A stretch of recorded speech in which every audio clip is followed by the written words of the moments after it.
behavior.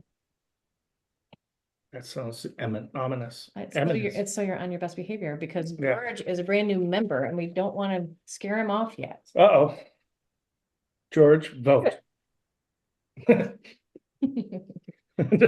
Just saying. We'll let George get logged in and then I'll do this introduction that I'm gonna wing it. Okay. I have been studying you and I read up and I think I know enough to do your introduction. So everybody, thank you very much for joining us. Hopefully we'll get a couple more people in flight. I think my daughter is threatened with no Christmas if she doesn't call in. So George, great to see you again. Thank you very much for being here. George you're in Sonoma? You're out that way. Sacramento. Sacramento. That's right. So before we start, I want to ask, does anybody have any happy bucks you'd like to share? I'm happy I'm in warm climate. I was just gonna say you're in your happy place. I don't know if that counts as I'm in my happy place, so total happy. Did you learn? Because I got an upgrade on my back. You got what now? Oh, I went to the doctor last Tuesday and he says I'm at the 3-month mark in 6 weeks for where I should be.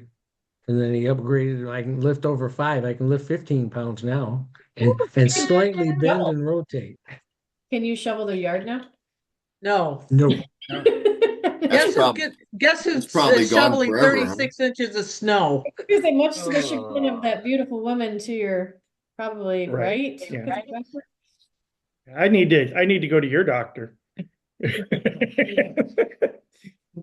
I'll share. Well, it comes with back surgery, so I don't think you want that.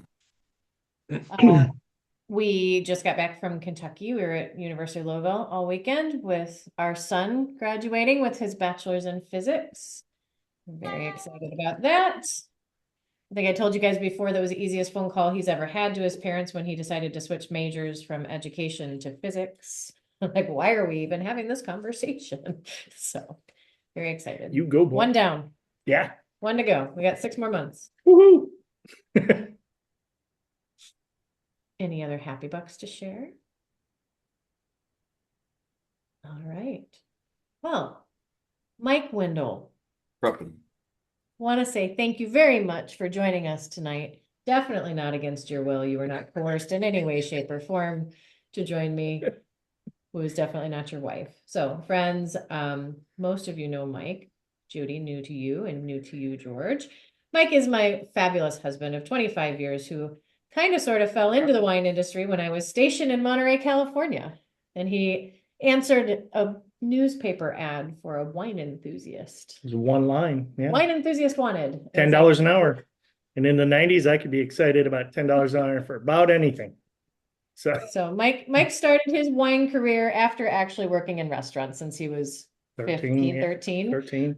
Started his wine career in Monterey, California, and has been dragged all over the United States and back with his wife, who took him to Texas, Colorado, Virginia, Florida, Maryland, Virginia, back to Michigan, back to Colorado, and back to Florida, or back to Virginia.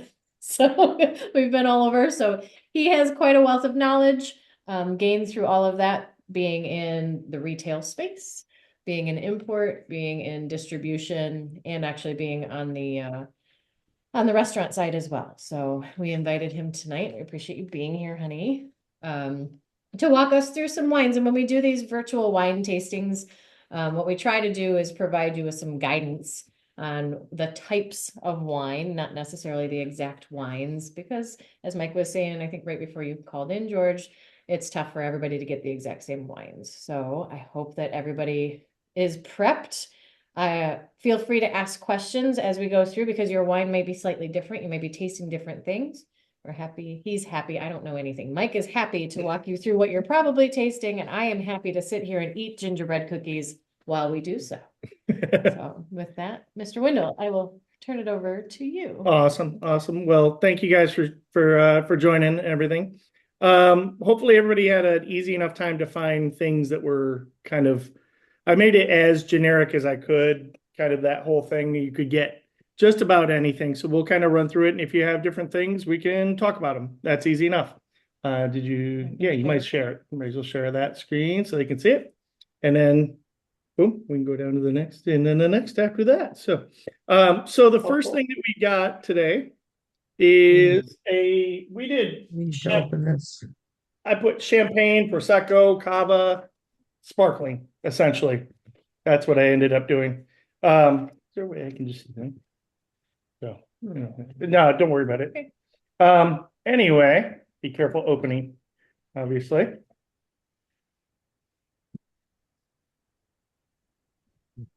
I ended up going with Gruet. One of my favorites. So, so sparkling wine. Obviously, there's three different ways really we can do it. You can make it. There is the method traditional or traditional, or method champenoise as they call it, which is where you make champagne. A lot of Californians will do this also.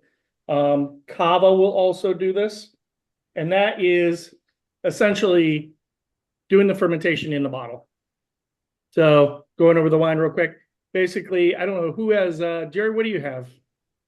Prosecco. You have a Prosecco. Yep. Oh, good It has people. the best Prosecco. So I represent La Marca. So well done.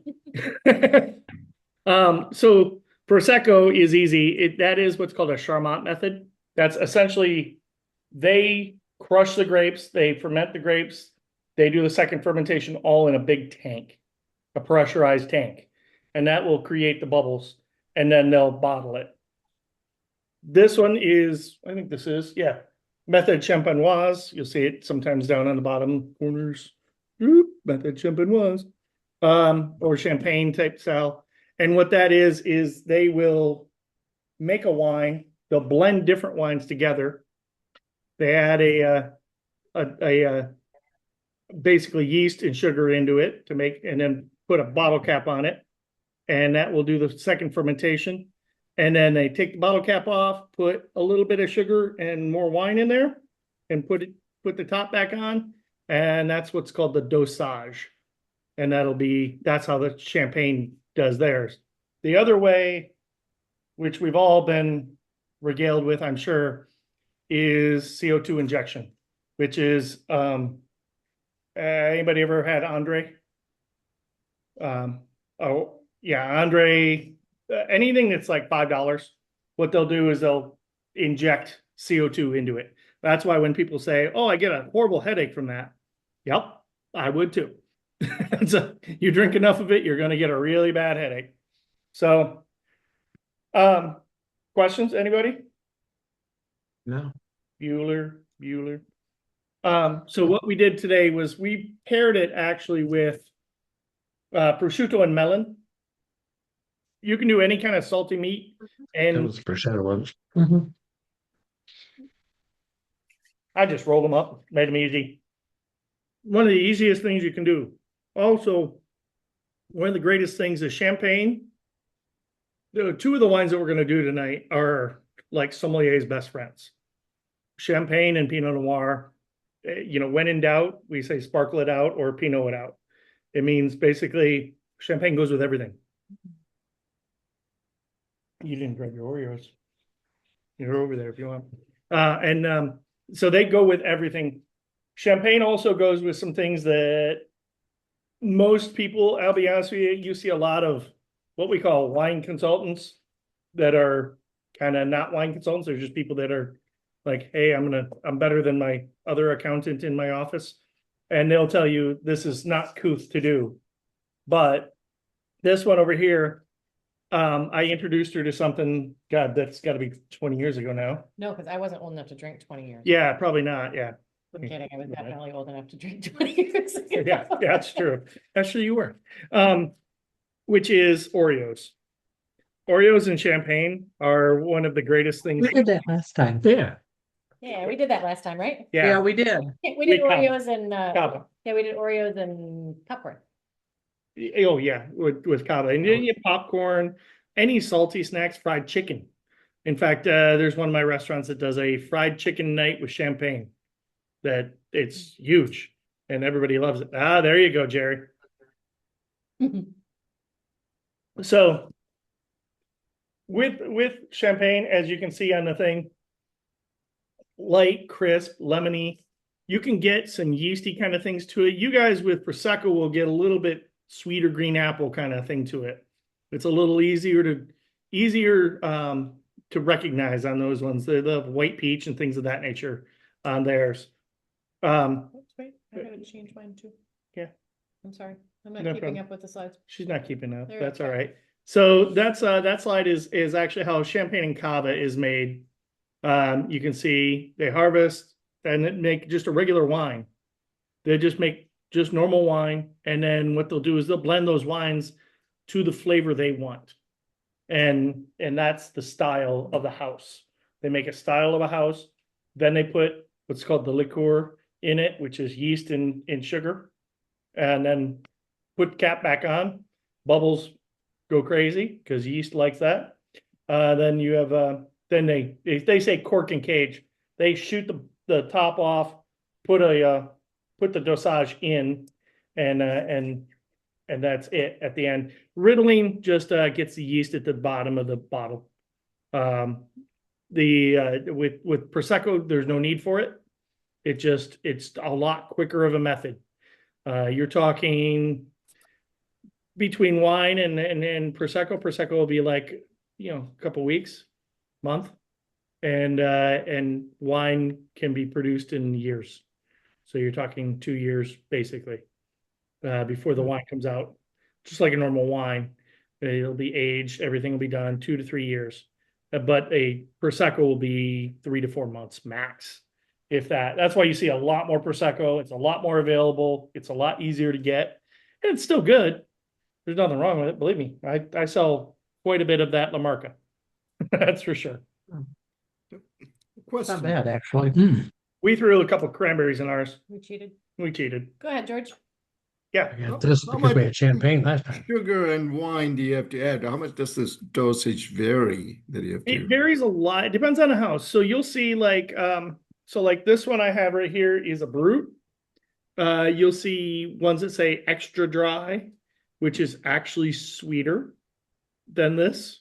I know the champagne really messes everybody up. Extra dry is sweeter, then it goes into cremants, things like that. So if you want it sweeter at the end, the dosage that you add in depends on what you want.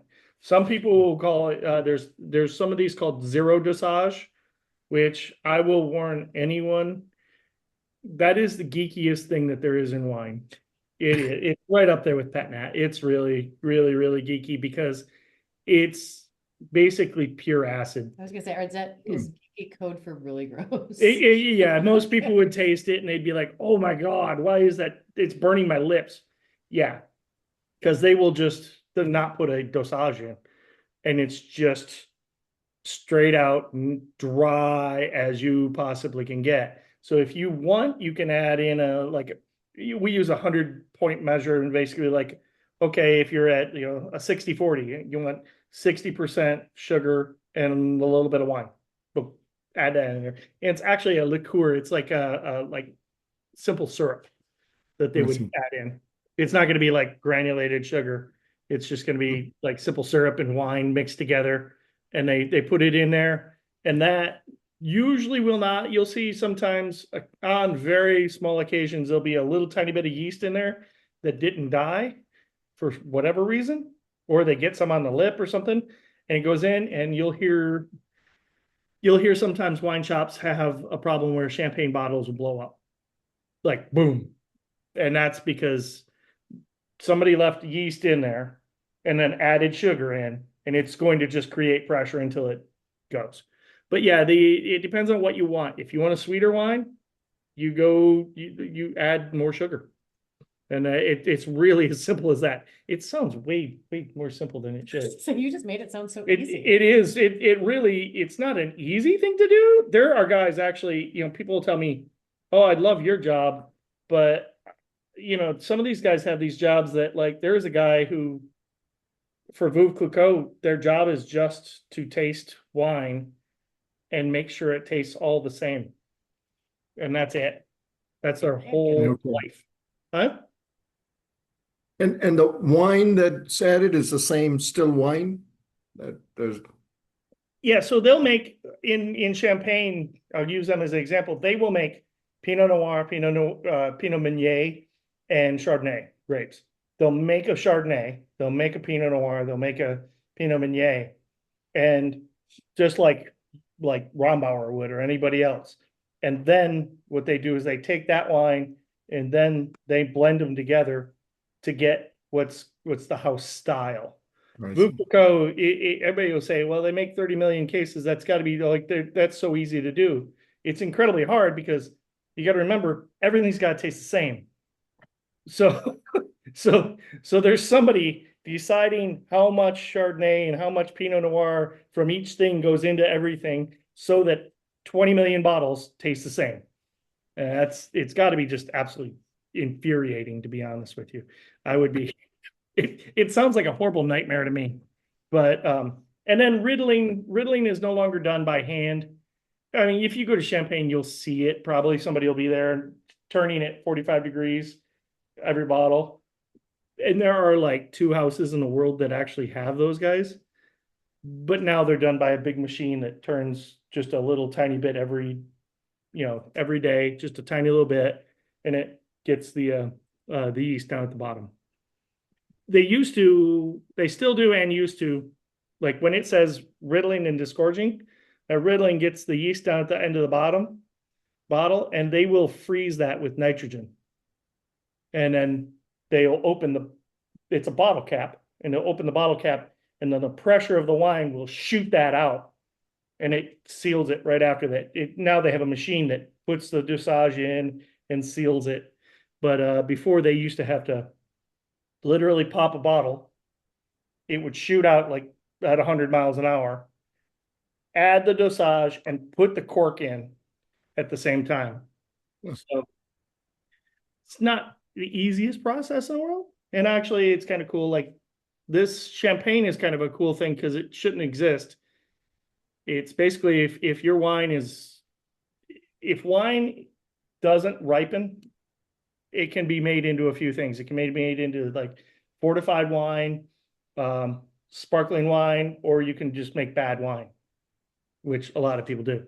So, but sparkling wine is what they'll do. And sparkling wine was illegal for hundreds of years in France, actually. It was illegal because they didn't have the glass and the structure to actually hold it. So they would put it into carafes, and they would be in a horse-drawn wagon shaking up. And if you've ever shaken a bottle of sparkling wine and popped it open, they basically had 300 hand grenades in the thing. So they wouldn't allow it. So One of my lawsuit consulting projects in the past had to do with bad bottles for champagne. And they had a huge issue where the bottles were too thin and they were blowing in a case. And when they blew the case, one blown bottle in case ruins the labels, and therefore they couldn't sell the entire case. Right. Yeah, everything would be gone. Yeah, so it's coming up with a way to test all that was crazy. Yeah, the engineering nowadays is amazing, but Jerry, for you to give you an idea, it's actually kind of funny. It's the French and the English always have this argument back and forth about everything. But without the English, the French couldn't make champagne because back in the day, the English had coal, and they could fire a coal fire could make glass harder, and then this. At the bottom, the punt. You'll see guys do this. That's not how you don't pour wine like that. That's crazy. You pour it by the bottle. This is like, I don't know why they do that, but it just looks fancy. But the punt is for structure, to keep it strong in there. And then Dom Perignon, the guy who you all know, Dom Perignon, the wine, he was a monk. They always say he invented wine, or sparkling, but they say this romantic thing of, he went down to the cellar and said, "Do you see the stars in the wine, my brothers?" And the only problem was he was blind, so he probably didn't see them either. So most likely. So we'll flip over to the next one since let's do let's switch, go past that. There you go. We'll do the Pinot Noir. Pinot Noir and Gamay. I didn't know what you guys would be able to get. I love Gamay, so that's what I got. And it's actually Do you love Gamay and that's what you got? Or does your wife not like Pinot Noir, so you got Gamay? it works both ways. I mean, no, I do love Gamay. Gamay is fun. I think Gamay is one of the cooler stories. I love the history of wine. And so, oh, hey, I didn't think about this one before I did it either, did I? I opened it. Oh, yeah, you were gonna. Yeah, I was gonna gas it. So, Pinot Noir. So I did Gamay. I did a Morgon, which is a Cru Beaujolais. What do you guys have? We have a Pinot. Pinot? Oh, can't see it. He's gonna pull out like, oh, what do you That's got? Bryce Estate Pinot. Hey, Elemental, another one of my wines. You guys are killing it. I'm looking What? great today. Pino. What, Bryce Estate? Well, it's No, the no, Not in Guatemala. yeah, this yeah. is the aluminum can. I love those. It's great to take on camping trip because it's light. Yeah, I love those ones. Elemental is one of my favorite wines that we just got. We just picked them up a while back. Yeah, I love them. Their stuff is great. So From Clarksburg. So good. yeah, so Not this Pinot late at Noir. night. That's good. I'll go through Pinot Noir real quick. Let me see what it's. Yeah, Pinot Noir. Pinot Noir is originally from the Burgundian region of France. So if you see a Burgundy, red Burgundy is Pinot Noir 99% of the time. You're almost guaranteed to be Pinot Noir. And so I always love. There's a movie that one guy is trying to be fancy, and he always says, I just told Amanda this, and I don't think she ever heard me say it before, but he says, oh, a Pinot Noir. Yes, the peanut of the night. and I always think that's hilarious. I don't know why. Sorry. It's terrible. But, Pinot Noir is the grape of Burgundy. It's light, it's clean, it's got good acidity. This is a wine that if you go to a restaurant and you order something weird and you're like, yeah, I'd like the smoked Colombian spiced turkey sandwich. What wine goes with that? The guy's going to say, oh, Pinot Noir, because Pinot Noir goes with everything. It's just easy. Yeah, that's one of the reasons we picked some of these wines too, is holidays are all about what I call shotgun wines. You shoot and you hit just about everything. You just make it easy for everybody. If you decide to get really people, I get them around here. They'll ask their neighbor or their cubicle mate. That Jerry's or Jim's a real great wine guy because he knows that it's made with grapes. So they ask him, and then they tell him some esoteric thing, and then you go get it, and everybody goes, "Oh God, that's so weird." And now you're looking like, well, great. I just bought a bottle of wine and nobody likes it. Because they're thinking like, oh, what would I do to impress everybody? Pinot Noir will impress everybody, and it's really easy to do, and almost everybody likes it. It also became really popular. You guys ever watch Sideways? Yeah, Sideways. When Sideways came out, it became really popular because the guy in there, Paul Giamatti, supposedly hated Merlot. Funny enough, he loved Merlot in the movie, but he hated Merlot. So after that movie, in our business, it became almost impossible to sell Merlot. You just couldn't give it away. So it's kind of abating now. It's only been 25 years. Be nice for it to stop at some point. I ended up with Gamay. Can you click the next one? No? Gamay is a different one, and it's got a cool story too. I think Americans like rounder, richer wines generally. They like more fruit. That's why Meiomi is one of the most popular wines in America, and Belglas is the most popular Pinot Noir of higher level. Those wines have actual Syrah put into them to make it smoother and easier to drink. Gamay is just a smoother, easier Pinot Noir.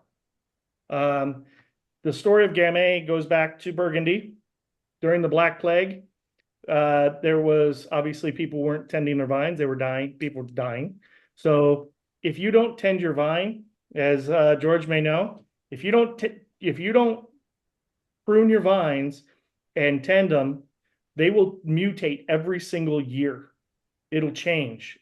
So by law, if you just don't do anything with your vine, some places will not call you, like in Burgundy, if you don't tend your vine, often they just won't even call you Pinot Noir anymore. You won't be able to call it Pinot Noir because it mutates. Just like anything else in nature, it tries to find the easiest path. So during the Black Plague, Pinot Noir. Mm-hmm. What's that? I was just saying we have to. I've never tried a Gamay. We have to try it. Yeah, it's just a rounder, smoother one. So during the Black Plague, people died off. They weren't tending their vines. Pinot Noir mutated, and it mutated into Gamay. It's a bigger berry that's makes big bunches, where Pinot Noir is very small and very bitter and very tightly grouped. And the birds like bigger berries. Shocking, right? But this will tell you that all politicians have been the same forever. Back then, there was a Duke of Burgundy that came into power. He's like 18 years old, and he came into power, and the Black Plague ended. And he said, people went out in their fields and they were seeing these grapes, Gamay, and they said, "Oh, God has given us these grapes. It's amazing. They're new. It's a new variety. It's so lush and everything." And he said, "No, no, no. I stopped the plague. My coronation did it." And he said, "No, no, no, look at the grapes." And he said, "No, my coronation did it." And so then they said, "No, no, it was the grapes.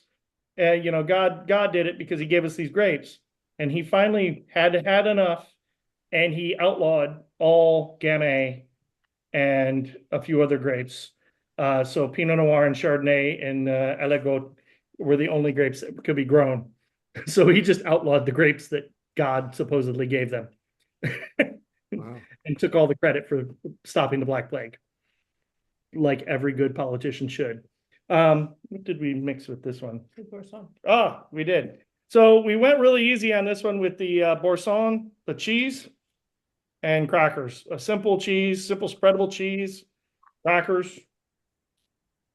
Oh, Simple. simple, But not to unless eat. not to eat. Well, that actually goes really well. Not that I question. But that goes really well. Did you hear that, Jerry? Yeah. Boursin, actually, I like the cheese personally. A lot of people will, I'll get a lot of these wine snobs that'll be like, "Oh, I couldn't do that. I couldn't do a spreadable cheese." I'm like, why not? There's no reason not to. It's perfectly good cheese. And I'll be honest with you, we were in Spain last year and you saw cheeses like this. If you go to France, you'll see cheeses like this and they'll be like, "Yeah, whatever. I don't care." We discovered this about 2 years ago. It's really good. This is our spreadable one we like. Yeah, you can make. We've been doing like these one pan meals where I can cut them in four and have dinner and lunches, and there are lots of chickpeas and very Mediterranean flavors. And one of them was one of those things in Boursin. In the middle of it, you bake the whole thing and you mix it up and it makes a sauce. And I was like, "Oh, this is great." We could have Gamay with that. It'd probably be You really could have good. Gamay with that. Yeah, this is true. The easiest dinner in the world probably is the Boursin. You take tomatoes, throw them in a pan, saute them, throw Boursin in the middle, like you said. You make that, and you throw spaghetti noodles in there. You've got a sauce. You wouldn't know we just ate dinner. That sounds Yeah, great. you Yeah, it know. does. I couldn't find anything spice in the grocery store I went to today, so I just bought this simple cream cheese, which I think is a lot like Philadelphia cream cheese. Now it's awesome. It just goes great. Yeah, it's I have a one of cheap those things. jalapeno here at night, I think, but still. That's impressive, actually. They had that. Well done.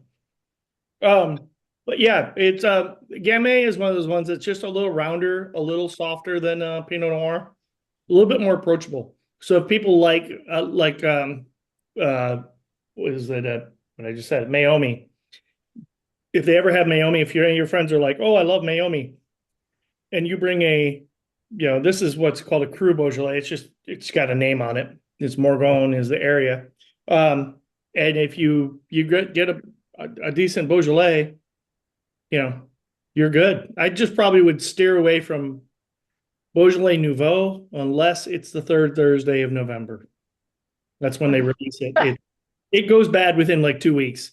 And there'll be a wine shop you'll walk into and you'll say, can I get a Beaujolais? And they'll be like, yes, I can give you this one.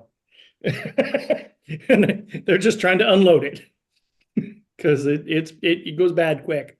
So, but Beaujolais, regular Beaujolais, Village, or Beaujolais Cru is great.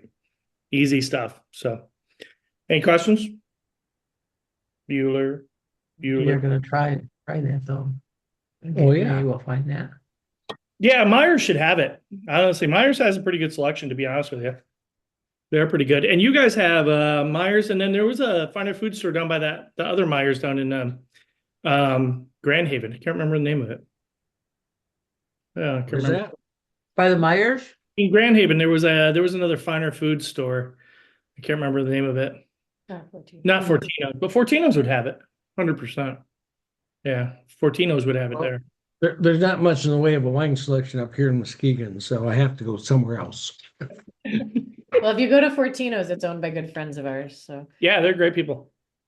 they're church friends. Yeah. If you want liquor or beer, there's lots of places. If you want good wines, not so much. Yeah, you're slim pickings. we'll Yep. say.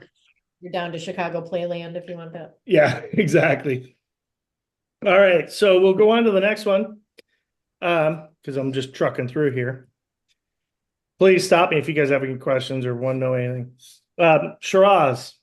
So I have a kind of an affinity for Shiraz. I like it personally, Syrah or Shiraz. I'm just drinking it. Are Syrah and Shiraz the same thing? Yes, Syrah and Shiraz are the exact same grape. And there's actually kind of a funny reason why the name The is. way it's spelled. Oh, what's that? I said I just went with what was on the list, and it was what ended with Z, so that's what I got. Yep, there you go. So they're the same grape. The French really kind of came into their own with Syrah down in the Rhone Valley, and they have it there. Okay. The Australians started making Syrah, but if you don't know that the Australians and the French have a little bit of a rivalry also, and they like to egg each other. So the Australians kind of came out of nowhere with this idea that Syrah wasn't Syrah, it was Shiraz because they said it originated in Iran in a town called Shiraz. They're wrong, but it's okay because it was funny for about 25 years. But everybody knows the Australian version is Shiraz now. So they also put it in a different bottle. Normally they come in different bottles in France. So they put it in a Bordeaux bottle just to irk the French also. So I always love that the Australians are a lot like, well, I like Americans, but I was gonna say it's different smell. Yeah, I don't care for that. yeah. Oh my God. No, I'm just kidding. Totally fine. Shiraz ends up with a lot of spice. This generally goes really good with any big things. What did we end up doing? This one? Yep, cheddar cheese and cranberries. Yeah, we want cheddar cheese and cranberries. Honestly, if it's gonna do this again. What brand do you have? I have Milton Park. I just found a Milton Park one. Oh, the only Shiraz the only thing I can find that said Shiraz or Shiraz, it says "Welcome to Australia." That was it. So when I went out, I was looking for tiny bottles because it's just me here, okay? And for just a couple days. So I couldn't find a tiny bottle of Shiraz, so I found a tiny bottle of Tempranillo, which I really liked last year for the first time I had it. So I got that instead. It works well. Jerry, you only had Tempranillo for the very first time last year. Yeah. I feel like I have failed you as a sponsored exchange student to Spain right now. Oh, you failed me so many ways, but whatever. That was amazing. Wow. That was That was brilliant. back when you were never mind. I won't go I know. there. I know what he was gonna say. Cheers.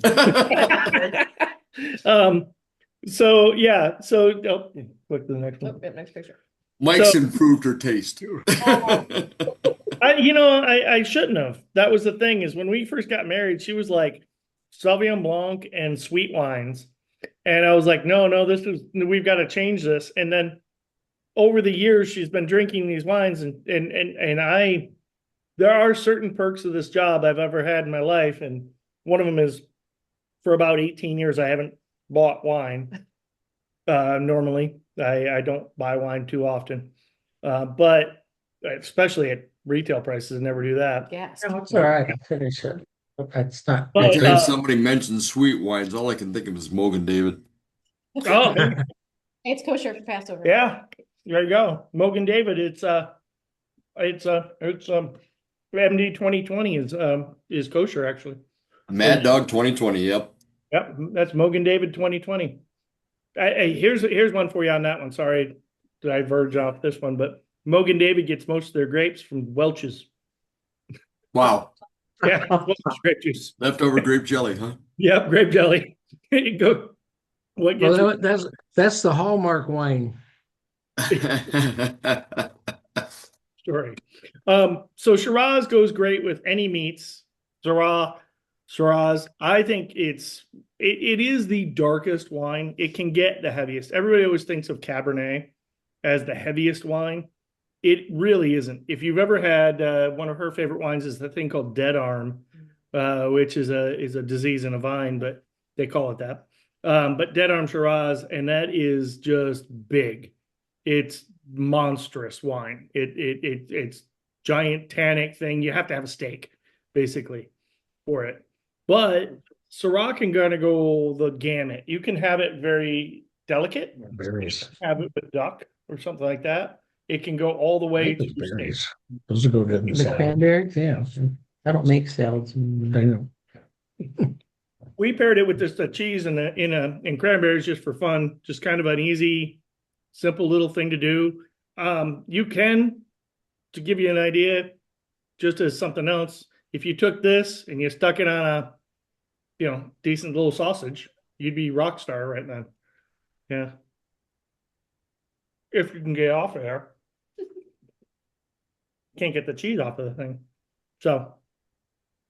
I wish I knew Shiraz and Syrah the same. I was looking for as local as possible wine, and Lodi has some Syrah, not yeah. Yeah, I was gonna say you're right in the middle of it. Just north of you is you've got Lake County's just north of you, right? Yes. Yeah, I mean they've got a ton of Syrah up there. Yeah. Lodi's got a ton of Syrah. Old Vine Syrah out there there's a ton of it out there. We've got a good friend, Greg LaFollette, who lives out in Sonoma. He is one of the great winemakers of the world, and he's hilarious. He lives in a 1,300 square foot home that doesn't have heat. It's just got a fireplace, and it's in the middle of the vineyard. I always think, when people go, "Oh, it'd be such a glamorous life to live as a winemaker." Yeah. I was trying to find wine grown within 30 miles of where I live. So Napa Sonoma was out. Oh, yeah. Yeah, Napa Sonoma was out. I had to go looking. But yeah, you would have been Hangtown Red is mainly Syrah. Okay, I did not see Lake that. County, they're Boger Winery and all those guys. So Yeah, Boger, I saw. Yeah. yeah, Boger's that's the first wine I ever sold as a rep, to be honest with you. I always laugh. Mike tells a story about like winemakers are not as. I tell people winemakers are they're just farmers, right? Like I mean they're just farmers. And I was 19, 20, might have been 20 when he moved out to Monterey so we could do our pre-Cana before we got married. And he invited me to go to a wine tasting at Talbot. And I was standing in the corner of the tasting room in a heated conversation with this man about my disdain for American Air or United Airlines. And he's wearing just kind of a nicest shirt and some short khaki shorts or jeans and Huarache sandals. and we're kind of back and forth at each other. And I see Mike from across the room. His eyes got about this big, and he, Amanda, have you met Rob Talbot?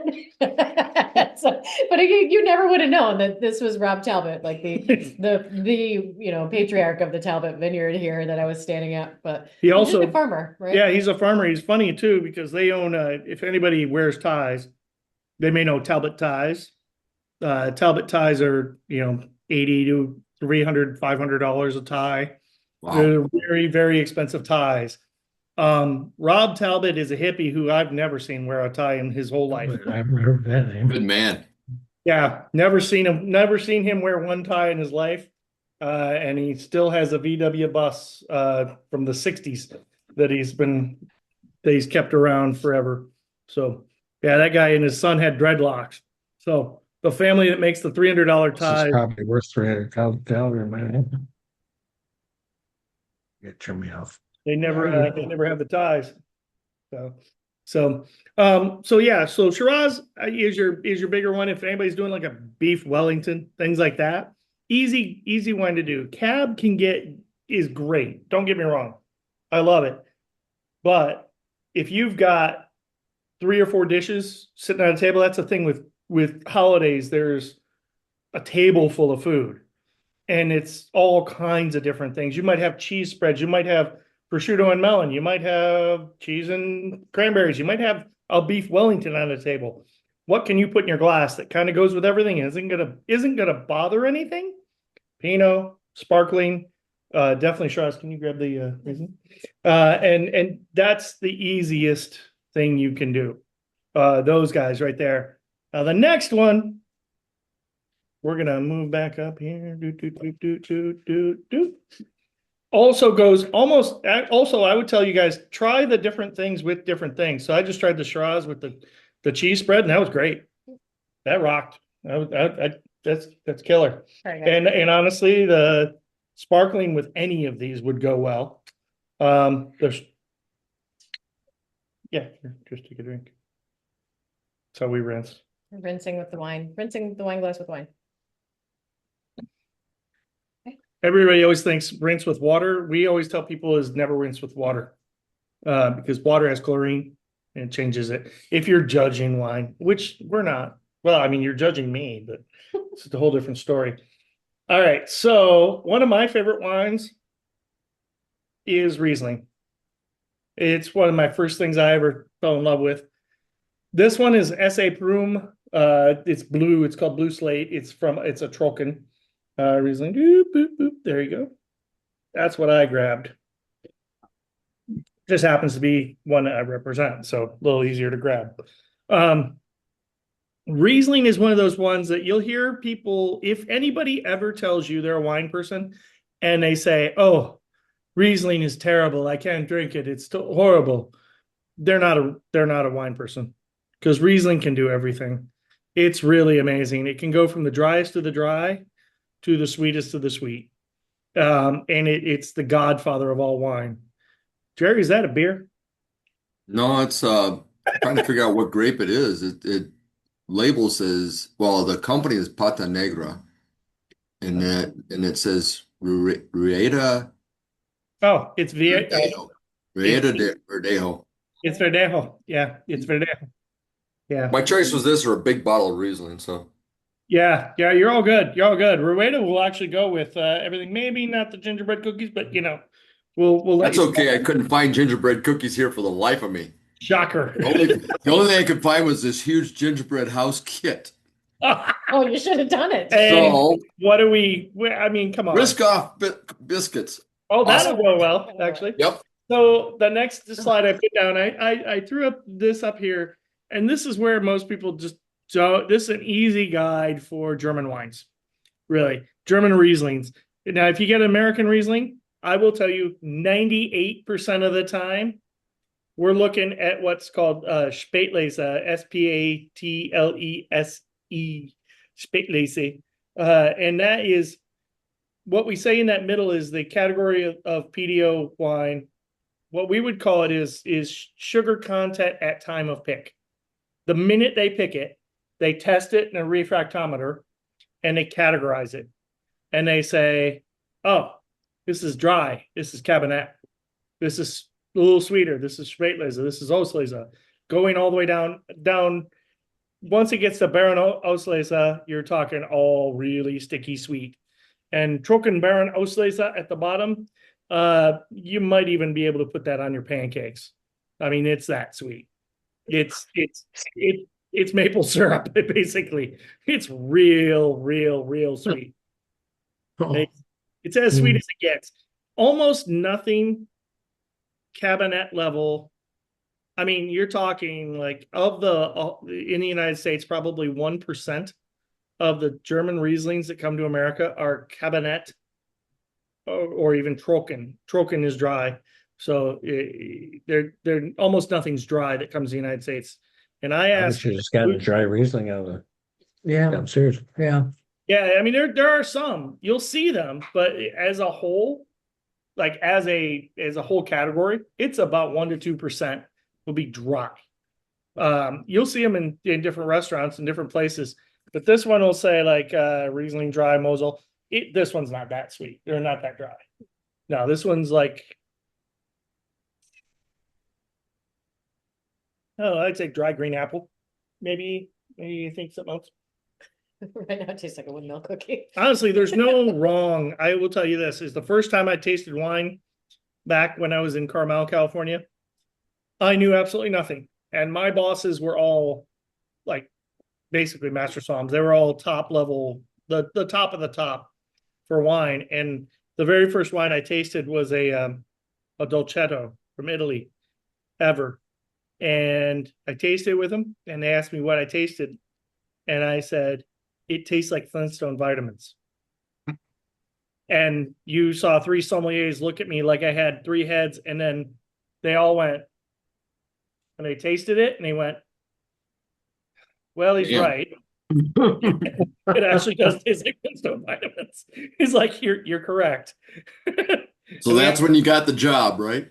No, that was actually, that was funny enough. That's when they, about 3 weeks later, we were standing there and I was still stocking the cooler, and they asked me something and I said, well, isn't it like this wine that blah blah blah blah blah, and I described a wine, and they said, how do you remember that? And I said, I've never forgot anything I've ever tasted. Why? And they go, well, people don't do that. That's not normal. And I found out that I evidently don't forget anything I've ever tasted. So the tasting So parts you have a talent. yeah, I have a talent. Thank God, because I don't remember anything I've tasted. So we're a good combo. I would say this is it can be a talent and a curse, because if you've ever tasted anything bad, you forgot. I didn't. So there's a lot of bad things I've had too. And I'm like, oh, that was the worst thing in the world. So yeah, so we paired this with the gingerbread cookies, which Amanda has already jumped into. Yeah, me too. Ooh, Wait, what we are actually also paired this with some Brookstone chocolate covered blueberries that happened to be on this. Yeah, they happen to be there. So I was like, well, try that. That would actually go with the Shiraz too. So depending on your Riesling, I don't know what do you guys have up there in Grand Havenville or Muskegon? Well, actually, brother-in-law bought it. It's Yakima Valley, Washington. Anchor Roots Vineyard. So just a Riesling 2024. Yeah. So that's going to be, I know the one. It's going to be Spätlese level. So you guys are probably getting more like a sweet green apple, maybe something like that. It's actually pretty good. Yeah, it's not bad wine. We don't normally drink Riesling, but it's not bad. George, did you get a Riesling from close? Oh, he's not talking to me. He's not there yet. Drinking. Oh yeah, you got finished red. Yeah, I mean, most Americans are going to be in the sweet level. And when I talked to like Ernst Lucen about it, I asked him, I said, why do you bring over only sweet wines? Why do you do this? And he literally didn't even speak. He pointed to a case stack. This was in Colorado, of 100 cases of sweet Riesling. And he's like, that's why, because he can make money on us. He's not dumb. You'll see also people do this is they'll go to Germany, get on a tour and get on a bus.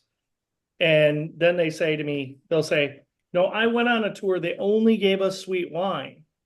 And I always tell them, I don't know if you know this, but buses have radios. And what they did was radio ahead and said, yeah, I have a bunch of Americans. Pull out the sweet wine. And they did. And they know what they're going to sell because Americans like sweet.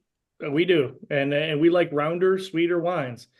There are some very, very, very, very, very dry wines in Riesling. She's had some of them, and they're beautiful wines. Sometimes when you lower the sugar, you raise the fruit. So you get down to a 1% residual sugar, and it ends up being like a crisp green apple that you bit into, where it just makes your mouth water. It's really cool. And you can see some cool things in Michigan. Actually, we have a really good in Michigan. You guys have a really good selection of Rieslings in the state. Shocking, I know that there's Germans that might want wine in the state of Michigan. Probably that Frankenmuth town, but No. No, we go up to Bryce State, Mission Point. Oh, okay. There's one up there, 45 North, also that used to be really good. I don't know if that's still around. Been there. Still is pretty good. They got a few that we like, that many. Yeah, and then Ed O'Keefe, he runs Chateau Grand Traverse. That's Grand his- Traverse? Oh, that was No, next don't there. like Grand Traverse. Yeah, I haven't been there. I just know him. So Yeah, we started with some friends of ours that had never been to Michigan for wines. Unfortunately, we started at Bryce Estate, and then we took them to Chateau. We took them to Grand Traverse and a couple others. It was kind of like, okay, after starting at the best and going downhill, I was like, why'd you do this? why'd you do that to me? That was not nice. Yeah. No, I mean, Riesling can grow in a lot of places. That's the great thing about it. Every state in the union can grow wine. Every state in the union also grows things they shouldn't grow. Yeah. I always tell people is things like this, like Alaska can grow oranges. You don't want to be buying Alaska oranges though. And, I'm sure that in Miami, they could grow wheat, but that's not where wheat really grows. Potatoes might grow there too, but you don't want them, and that's the thing is people go, but we can grow it. I'm like, yeah, just because you can doesn't mean you should. Michigan definitely is a Riesling state. It's right on line. Now, the funny note I always note with this one is like 45 North always says this. Well, we're on the same plateau or on the same latitude as Germany, we're in Burgundy area. It's 45 degrees, 45 North. That's why we can grow it this way. I'm like, I often always remind them that so is South Dakota. Like there's a lot of places on that line that can't grow wine. It's more than just where you're at it is definitely where you're at in the world, but you also have to have certain things. So water near you, certain different things, elevations, sun angle, things like that can do it. There's about 10 wineries in Michigan between Leelanau Peninsula and Mission Point that are on that 45th parallel that do good wines, Rieslings and dry Rieslings. So no, I always tell them that it's not the parallel as much as it is really where they're at. I mean, you can grow. Well, I would put it this way: is Spanish wines are really good, as Jerry is finding out tonight. Again, at Tempranillo, great. You can't grow Tempranillo in Tennessee. It's terrible. It's on the same plateau. It's the same latitude as Spain, but you don't want it. There's no way you'd want it. But a lot of limestone down there. Yeah, you don't want it. It's soil type. It's all kinds of things that go into it. And so there's pockets that can definitely do it. Up in Grand Traverse area, they can definitely do it. And they're finally getting to the point where they're doing some really cool stuff. So It depends. It depends on the year up there. It yeah, just depends on what the weather happened during the year and stuff because but I used to love it when Chateau Chantel, is that the right one, Rory? Yeah. They used to make all their own wines originally when we first toured them, and now they bring in a lot from Chile. And I like the wines they used to make better than the ones they bring in from Chile myself. Well, you got to remember though that the daughter of the place married a guy that was a winemaker in South America. Oh yeah. Hey. but it's one of those things like in Colorado, we used to say we can make really great wines in Colorado one of every 3 years. But you can't really have a business model on that. So I'm sure what they're doing is they're saying, you know what, we can always have Chilean wine. We'll try to make ours and then bring it in. I imagine that's what they're doing. They do that here in Virginia. In Virginia, we have this lovely thing. I don't know if you've ever heard of it. It's called humidity. Yeah. Wine doesn't love it as much as you think it does. And in California, it's really, you guys out there have like I used to talk to wine consultants from France, and I was out in California at the time, and they used to jokingly say, like, you guys have the easiest job as a California wine consultant. Try Like, is it a good year? Yeah, it's a good year. Or is it a great year? Is it a good year or a great year? Good year or great year? And French wine consultants are like, oh, Bordeaux, is it a 50-point year or is it a 100-point year? It could be, it'd go like this, where California was pretty steady all the way through the 90s, through the 2010s. I mean, we had a couple bad years with fires, of course, but yeah, it's amazing. People don't realize how special Napa Sonoma is until they really see other places in the world. She was in Rioja last year, and she got to see how hot it can be and how rough the terrain is. You go to California, they're beautiful vineyards, and the weather is 90 during the day and 65 at night. That's not fair. That's just not fair. I mean, winemakers around the world are looking at that going, that shouldn't happen. That's why we pay a little high taxes. Yeah, exactly. Is that it? That's it. It's to keep the weather in check. Yeah, I was gonna say. Yeah, that is one thing. The saying in California is, how do you make a small fortune in the wine business? You start out with a large one. Yeah. There's a lot of industries that way. What other questions we have, friends? Yeah, any questions? You can shoot anything, but you didn't give the greatest. I'm sorry, I didn't realize there was another slide. There was another slide. It was my end slide, which is it's the crescendo of the whole thing. Reshare it. Sorry, I know. See, hold, please. There. Come on, Amanda, reshare it. I'm sharing. Oh my gosh, I'm sorry. Jeez, guys. There you go. There. Enjoy. Wow. Because it's not. I'm sorry, that's not Christmas. It's not Christmas until Hans Gruber falls off the Nakatomi Towers. That's my saying. Awesome. I will say it is basically Die Hard is basically just Harry Potter. It's a guy who walks around in no shoes, hiding from Alan Rickman the whole time. And then Alan Rickman falls off a thing. Yeah, and then Alan Rickman falls off a tower. And then he pops up in Harry Potter. Yeah, it's very poetic, actually, that Alan Rickman throws Dumbledore off the tower. Spoiler alert. All right, Michael, thank you so much for joining us tonight. Well, just a question. Jerry and I have been talking. Gewürztraminer. Is that do you drink it cold or warm? I would say, it's probably 45 degrees. I wouldn't go too cold. Gewürztraminer can go, 40 to 45 degrees is where you'd want it, probably. Okay. It can go up into the 50 degrees, probably, if you really, really were kind of playing with it. The great thing with Riesling and Gewürztraminer, I think, and this is my geekiness coming out. What I like to do is I like to chill these down really cold and then open the bottle, pour a glass, and we'll go through the bottle. And Riesling and Gewürztraminer are very cool because they change as they go. As you go through the bottle, it changes. So the first glass is not the same as the last glass. It's a different wine.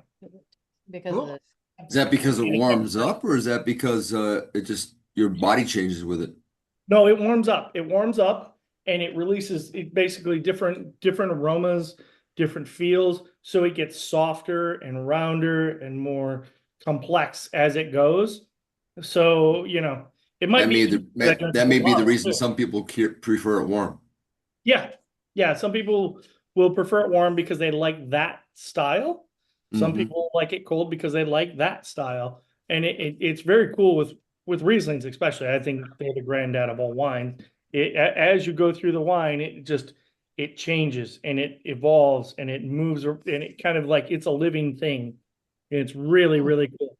It's like Yeah. when Psalms will that. say open the bottle for a while and let it breathe. But with Rieslings, you don't have to do that. So Yeah. Gewürztraminer is one of my favorite. yeah, Gewürz is one of the cooler wines. So anything you do with Riesling, you can do with Gewürz. Gewürz tends to be, well, you can get it sweeter or you can get it drier also. It depends on which one you get. But like if you're getting Alsatian, French style Gewürztraminer, it's bone dry. If you're getting German or American, definitely is sweeter. No, Yeah. the winemaker at Bryce, he does everything in the French style. Mm. Yeah, so he probably does a Pinot Gris instead of Pinot Grigio. Yeah. Yeah, so things like that. So, any other questions? Not for me. Awesome. Well, thank you guys. Appreciate I'm you being good. here. Thank you. Thank you. You're welcome. Now I got 3 bottles of wine I gotta drink. I know it's funny because he pulled out, he's got this thing called a Coravin that is terrifying, actually, if you look at it. This is a needle that goes into the cork. So you can actually put this on and you push the needle through the cork and you can pour wines. And that was the intention for All of them, but all of them. I ended up buying I ended up buying quicker than I thought, and I bought a bottle that was a screw top. Well, there's 2 over there that are screw top, so that didn't happen. And then we were chatting and not paying attention, and we didn't do that to the one. But that we this have. is how you do it. So we have a few more open bottles than we care. I think when I sent it out last year, and I should have given you guys a heads up. When I sent it out last year, I also sent the link to a No. gas Great, that thank you you. can buy. And I apologize if it's a little late for this now, but in the future, if you don't want to drink a whole bottle because you're a quitter, you can buy this gas right here, and you basically spray it on top of your wine and put the cork back in, and it'll sit on top of the wine so it keeps it from oxidizing. It's the same wine or same gas that I'm putting in this right here. So It's argon. it's called Private Preserve. You can get it. Well, It I ain't- don't use any of that stuff. I just use a vacuum. Yeah, well, you can So also use a vacuum. this will be better than a vacuum. Vacuums will work, Uh-oh. but Well, Well, now he's gonna have to buy it. Thanks very much. sorry, it's No, but actually it's so. okay. It's only like, I think it's like $12. No, not no, it's like Okay. $7. even less. It's like The better $7. solution is just drink the bottle. Well, that's what I say. That's what I she mean, said. Like, corks are for quitters, if you know what you mean. so this one well, goes. the vacuum thing's only to hold it overnight or till the next day sometimes. So I mean, But not- normally it doesn't. We've thrown gas on the top of a wine and let it sit for multiple days without any issues, and it tastes great. So Yeah, you can use that. That's blasphemy. Multiple days. multiple days, Yeah. I know. Well, I'm just okay, Rory. Let's be honest. It's not like it didn't drink wine for multiple days. It just drank differently. I will give her credit. The amount of wine that I bring home that's open is something that no human can actually consume. Where's this going? The amount of wine this woman can drink. No, the amount of wine that I bring home that is open, I will go on tasting sometimes and have 24 bottles. And you come home with 24 bottles of open wine. A, my neighbors love me. Yeah. But B, we end up with 12 bottles of wine that are open. There's nothing you can do. You're not drinking that much wine. We do tastings. Okay, That's- so that's if you a lot of so, wine. so if you come home with that on Monday, what are you doing Thursday? So here's the ultimate question. How do you get your wife to drink more wine? Oh, how do I get her to So do Jerry, I will have to No, say, my wife. Oh, but I will say She's a like lot better person when I can get her to drink more You gotta wine. ask for shit. I'm still hungry. I was gonna say dating, but it was when you moved to California. So when we were first engaged, I was not a wine drinker, right? He had to like slowly turn me into the monster I am today. It was like true gateway story. wine. And we went from sweet wine to not so sweet white wine to That stuff. sweet light red wine to now I don't like anything red that doesn't stain my teeth. Mom's got a Yeah, I mean, honestly, I couple have of to tell backup people things in it's there. different things that get people interested in wine. How I got interested in wine was not just wine. The flavor and everything was interesting, but it wasn't that really interested me. For me, it was history. It was the history of it. It's why wine is there. I just did a whiskey dinner and somebody said something about, well, they made whiskey because the water was bad, which is a total falsehood. People didn't drink wine and whiskey because water was bad. They drank all that. They did all that because, and this will sound terrible, especially for anybody trying to lose weight like me, but wine is a way to store calories. If you grow grapes, if you don't have refrigeration and you don't have all these things, hundreds of years ago, how do you keep calories from the harvest? Well, you had grapes, you can have them for a month or so, but they would go bad. But if you crush them and put them into a bottle and age them, or put them into oak and then age them and put them into a bottle or whatever, or a vessel, you can keep that for a year. And now you have calories for a year. And so people wouldn't have, as Jerry, you may know, we've talked about this before, you may know, people wouldn't have like a big meal of meat and all these things. They might have a small amount of protein, a small amount of vegetable, and they would have a stout. And a stout is half a loaf of bread in calories. So you would just have that as your meal. And in wine, it was the same thing. Whiskey is the same thing. You just distill it. It lasts years. You don't have to worry about it. So I always did love Guinness. yeah, that's like they say Guinness is good for you, but Guinness is the older version of Guinness, especially the older porters would be even worse. Porters would be like, I don't know how, it would be the equivalent of eating almost a half a loaf of bread at one sitting. That's the calories. And so if you were somebody who didn't have much, you were a poor peasant and you ended up with a little tiny piece of meat, little tiny piece of vegetable, and one of those, well, you could survive. You were okay for the day. So So you can drink all that wine and still legally ride a motorcycle? No, absolutely Wait a minute, not. this is two separate systems here. Oh, Why do you think we did this? We did this virtually, George. I never, George, I never understand those guys that are like, hey, let's do a winery tour with motorcycles. I'm like, nope, about nope. no? How about no? Let's not do that. you know, AB Anheuser-Busch just announced they're closing the brewery in Fairfield.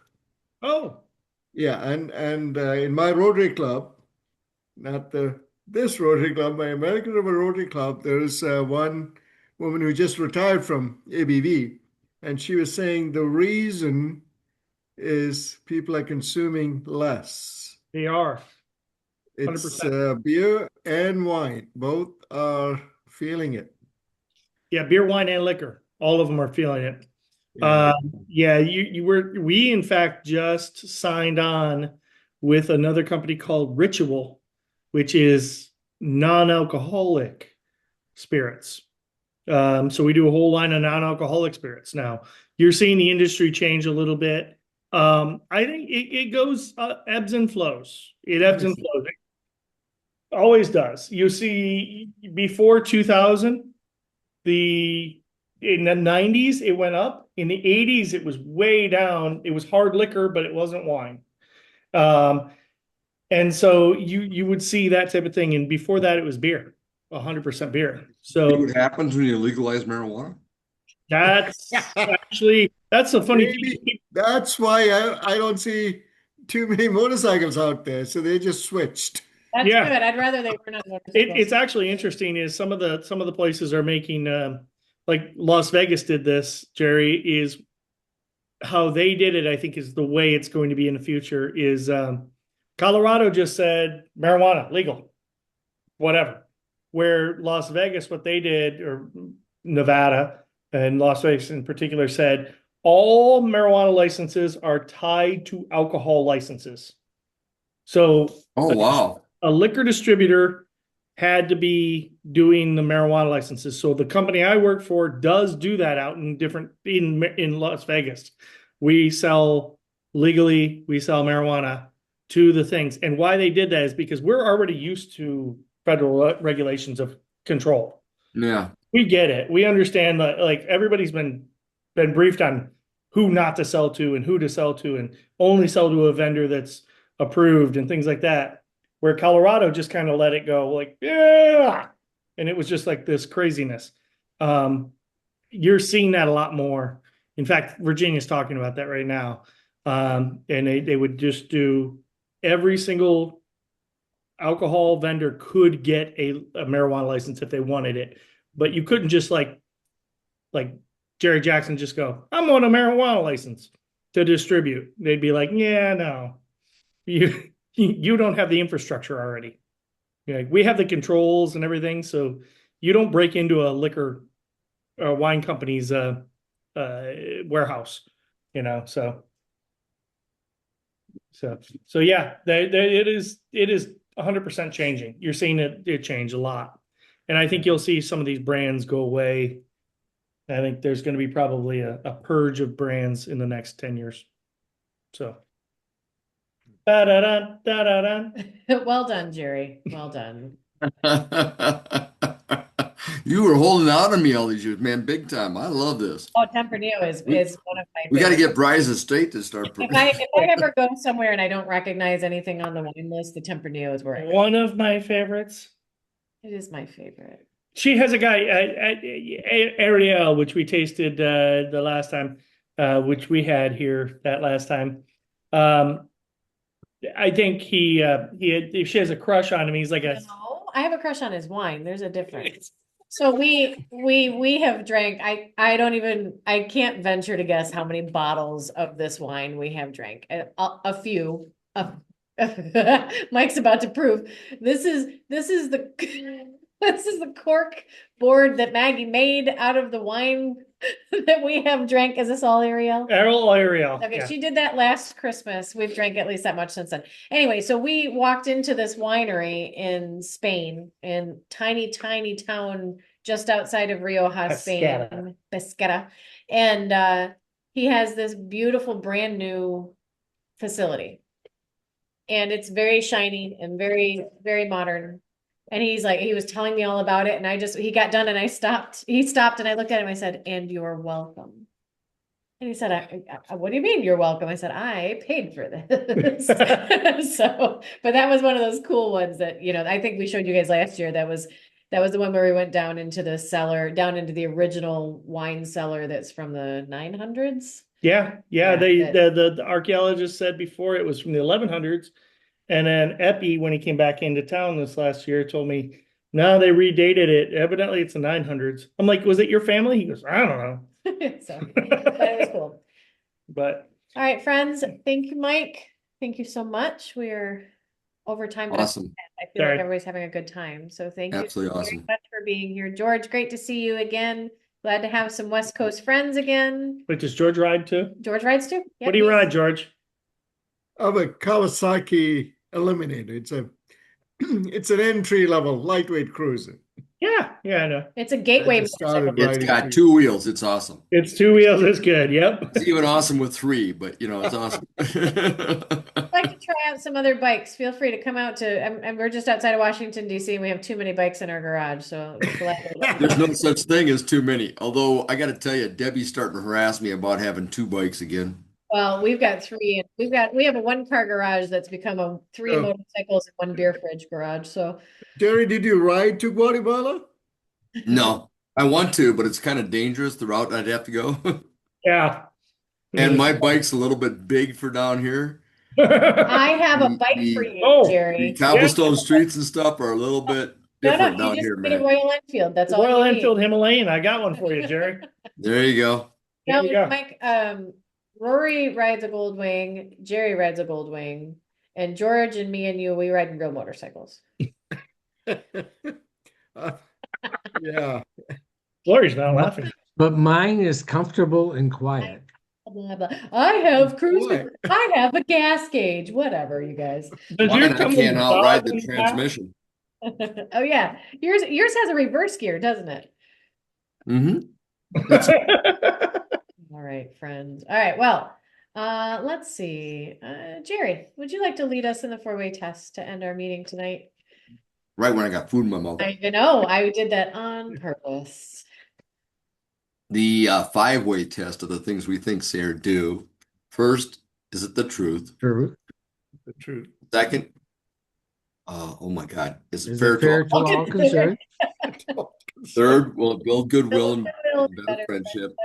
And fourth, is it beneficial to all concerned? And Concerned. most importantly, especially this day and age, will it be fun?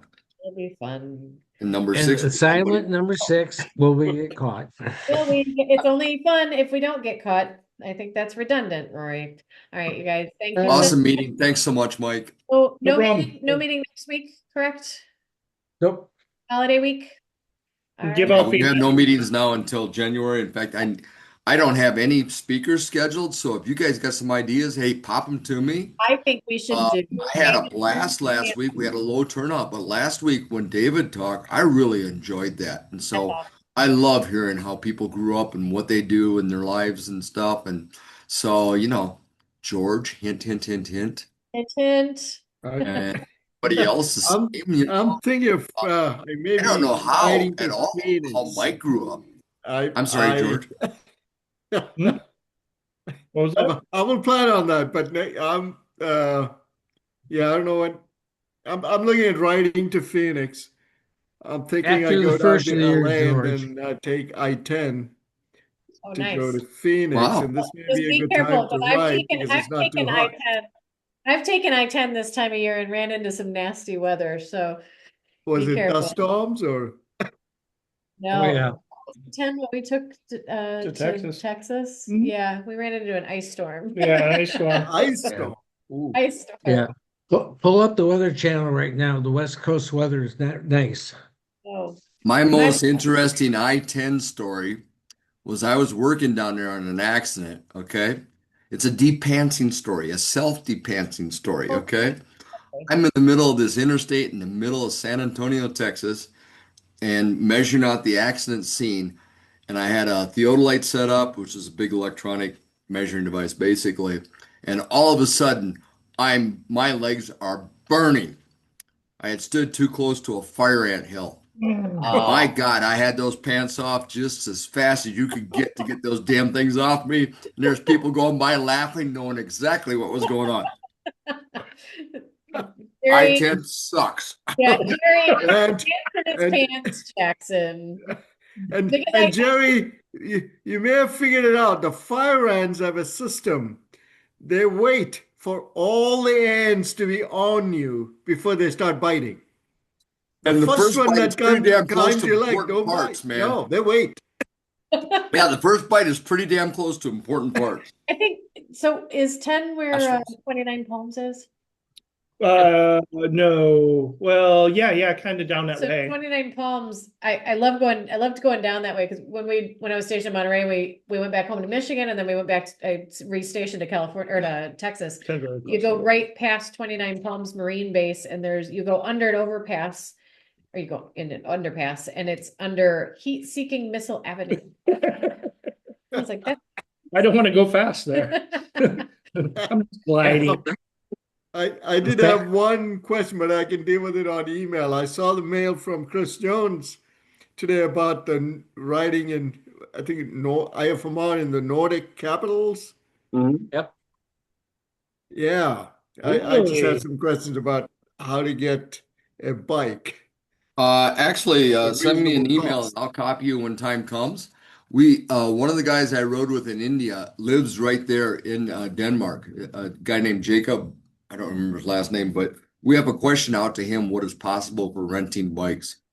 Because some people do ship their bikes, but they've had some good and bad experiences. But we've got about 4 people that are interested in that, so it's going to depend on whether or not we can rent. When's the timeline? Oh, that's nice. Because Yeah. when I rode in India last January, Yeah. there was one gentleman from, I think he was from Sweden, who has a riding school and a whole array of motorcycles. That's Oh, I in Sweden. was trying to reach out to him.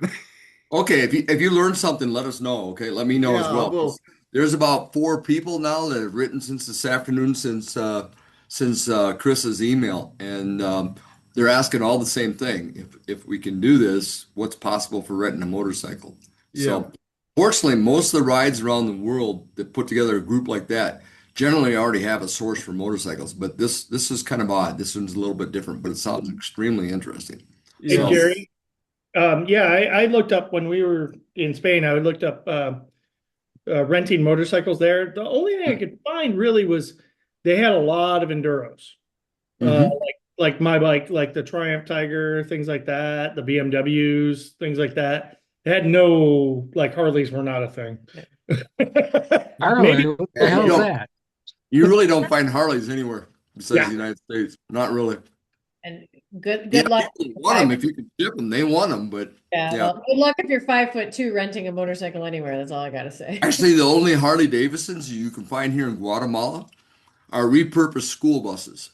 They get a kick out of putting the stainless steel plate on them or the chrome plates on them and say Harley Davidson. And And every time I see one, I take a picture and send to one of my friends. And there's I've got Harley a buddy in Perth, Australia. He's a winemaker, and Nick sent piece by piece because in Australia they have all these taxes on motorcycles shipping them, and he wanted a Harley, and so he bought a Harley, and he had it piece by piece sent in little boxes, and then reassembled it there because he didn't have to pay the taxes if he built it in Australia, and so he has So a very Johnny Cash. Wow. yeah, he has a bobber there now. Actually, I got to look into it. I've got my red Goldwing sold if I want to ship it to Kenya. I'm not sure how. So But just make them pay for the shipping. Yeah. it's a Rotarian I know there in Kenya, real nice guy, and he gave me crap when I sold my yellow one because he really wanted that one. And I'm like, okay. That's all So he's like, when you sell the red one, I want to know about it. So I just have to figure out how to ship it. So I think you Awesome. should. Amanda, you were talking about I-10. My fastest route from Temecula back home was 2.5 days Yeah. Mm. Wow. in a U-Haul. Yeah, we were talking, I would love to tally up how many miles I think we have driven. I mean, I've put 30,000 miles on my brand new car since February. And when we were stationed out in we were stationed in California, we were stationed in Colorado, I would live down in Miami. We've done those trips. And I can't tell you how many times I've been home to Michigan 4 times in the new car since February. So we drove to So you Kentucky. didn't stop by.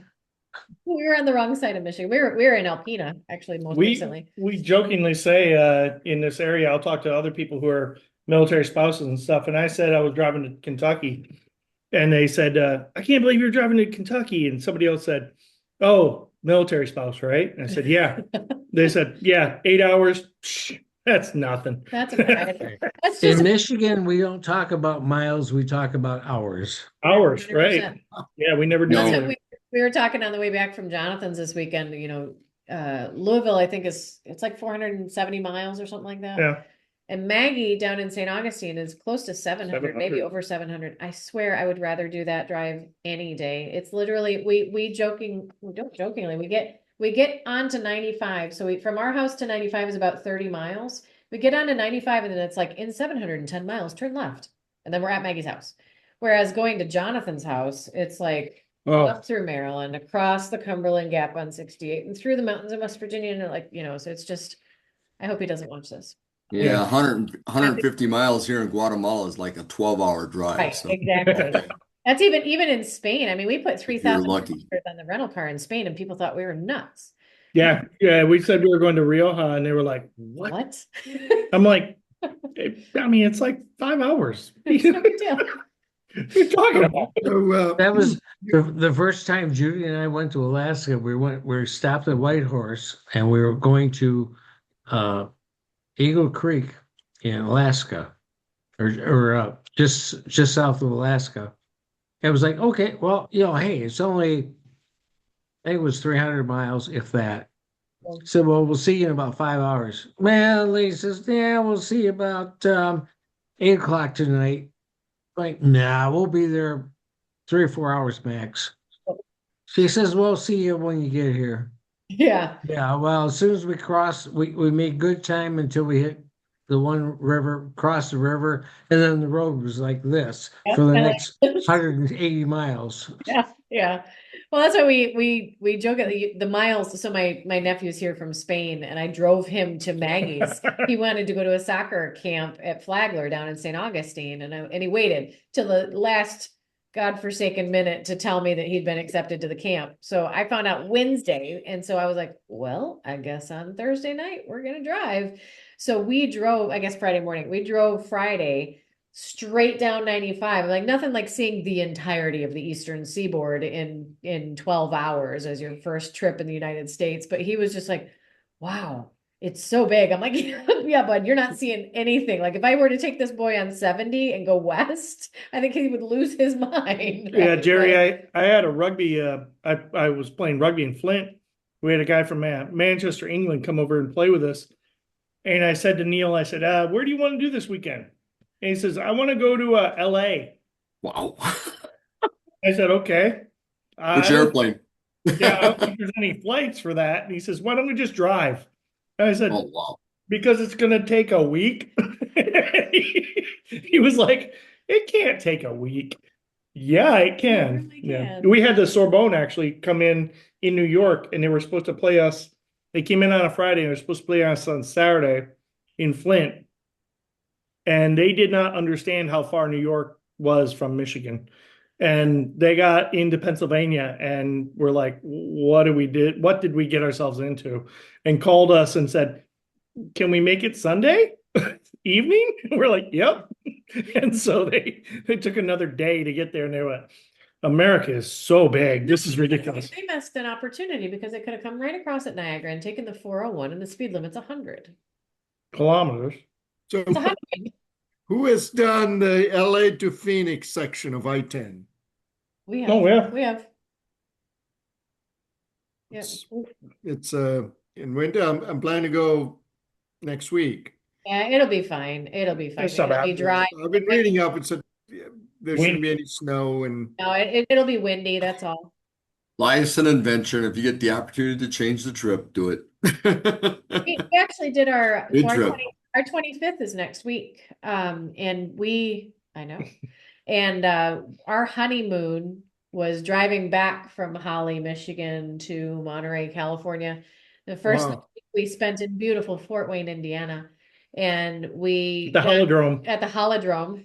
I And sprung for the good thing. yeah, it was New Year's Eve. We spent New Year's Eve in Fort Wayne, Indiana, but I couldn't go out because I wasn't 21. Anyway, so we woke up on New Year's Day and we're eating breakfast probably at a IHOP or something. Yeah, And decided we'd never seen the Grand Canyon before, so we drove straight through from Fort Wayne to the Grand Canyon. Flagstaff. No, we went to Grand Canyon. We stayed on the rim of the Grand Canyon. Yeah, we that stayed in the night. room in the Grand Canyon that night. And that was a horrible hotel. And then we went and spent 4 days in Flagstaff. It was Yep. beautiful. It was great. I love I will tell Flagstaff. you, Flagstaff at the end of December is very snowy. So don't go beyond Phoenix. Gorgeous.